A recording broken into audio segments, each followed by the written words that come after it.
જય શ્રી કૃષ્ણ, જય માતાજી, હર હર મહાદેવ. મિત્રો, આજે અમે આવી ગયા છીએ ચોટીલા હાઈવે ઉપર જ આવેલું શ્રી જલારામ સત્સંગ મંડળ સંચાલિત અતિથિ ભવનમાં. અહીંયા હાઈવે છે. તો ચાલો મિત્રો, હવે આપણે મંદિર પરિસરની અંદર જઈએ અને તમને મંદિરની અંદર દર્શન આ મંદિરમાં ઘણા મંદિરો છે. આ ગણપતિનું મંદિર, એની બાજુમાં જ સંતોષી માતાનું મંદિર. આ બધા મંદિર એક જ લાઈનમાં અંદર જ છે. હવે એ શ્રી રામ દરબાર બરાબર વચ્ચે રામ દરબાર આવે છે.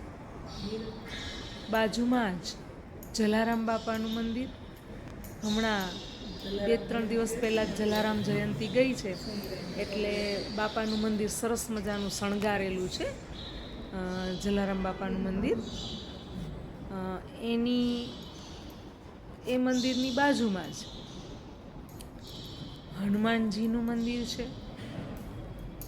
મંદિરની અંદર પણ ખૂબ જ સ્વચ્છતા, એકદમ શાંતિ મળે એવું વાતાવરણ. એની બાજુમાં શંકર ભગવાનનું મંદિર. તો આવી રીતે લાઈનમાં મંદિરો છે. ખૂબ મોટું મંદિર છે. આ મંદિરની અંદરનો ભાગ છે એ તમે જોઈ શકો છો. મંદિરની અંદર હમણાં જ આરતી પૂરી થઈ છે અને બધા નીકળી ગયા, અને અમે આ મંદિર એમ થયું કે ચાલો સાથે સાથે આ મંદિર પણ બતાવીએ.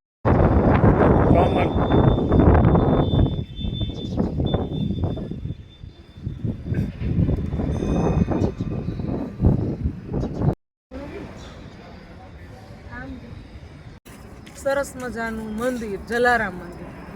હવે આ મંદિર પરિસરની અંદર શું છે તો કે મંદિર તો છે જ જલારામ બાપાનું, સાથે બીજા ઘણા મંદિરો પણ છે.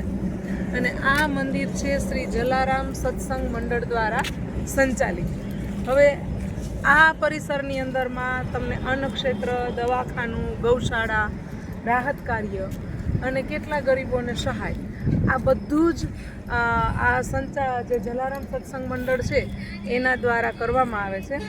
અમારું અહીંયા આવવાનું ખાસ કારણ એ હતું કે ગઈકાલે રાત્રે થોડો વરસાદ હતો અને અમે ખૂબ દૂરથી ટ્રાવેલિંગ કરીને આવતા હતા, એટલે એમ થયું કે ચાલો અહીંયા પૂછી અને અહીંયા રોકાઈએ.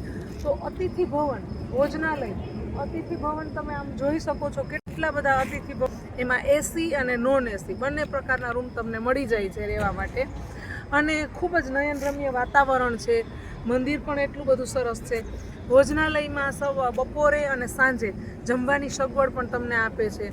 એ સિવાયના ઘણી બધી પાછળ આગળ તમે જુઓ છો તો ચણ માટેનો જે ચબૂતરો, અને એમની પાછળ ગૌશાળા પણ છે. ખૂબ મોટી ગૌશાળા છે. એટલે કોક વખત આપણે આવી રીતે પસાર થયા હોય અને જો તમને કોઈને અહીંયા રોકાવાની ઈચ્છા થાય તો હોટલોમાં જવા કરતાં મને લાગે છે કે એટલું સરસ વાતાવરણ છે અને રૂમ પણ ખૂબ જ ચોખ્ખા, સ્વચ્છતા તો ઉડીને આંખે વળગે ને એવી છે અહીંયાની. તો આવું સરસ મજાનું મંદિર કે કોઈ વખત તમે અહીં નીકળો અને રોકાવું હોય તો તમને ખ્યાલ આવે, એટલા માટે આ વિડીયો બનાવ્યો છે. મિત્રો, અહીં નોન એસીના 500 રૂપિયા રૂમનું ભાડું અને એસીવાળા રૂમનું 1000 રૂપિયા ભાડું. આપણને જે પરવડે એમાં આપણે રોકાઈ શકીએ. તમે બધા પણ એકવાર ચોક્કસ આ જલારામ બાપાના મંદિરે દર્શન કરવા આવજો, રાત્રિ રોકાણ કરજો, તમને બધાને મજા આવશે. તમને જો મારો વિડીયો ગમ્યો હોય તો લાઈક કરજો, શેર કરજો, સબસ્ક્રાઈબ કરજો અને કમેન્ટ પણ કરજો. આવજો.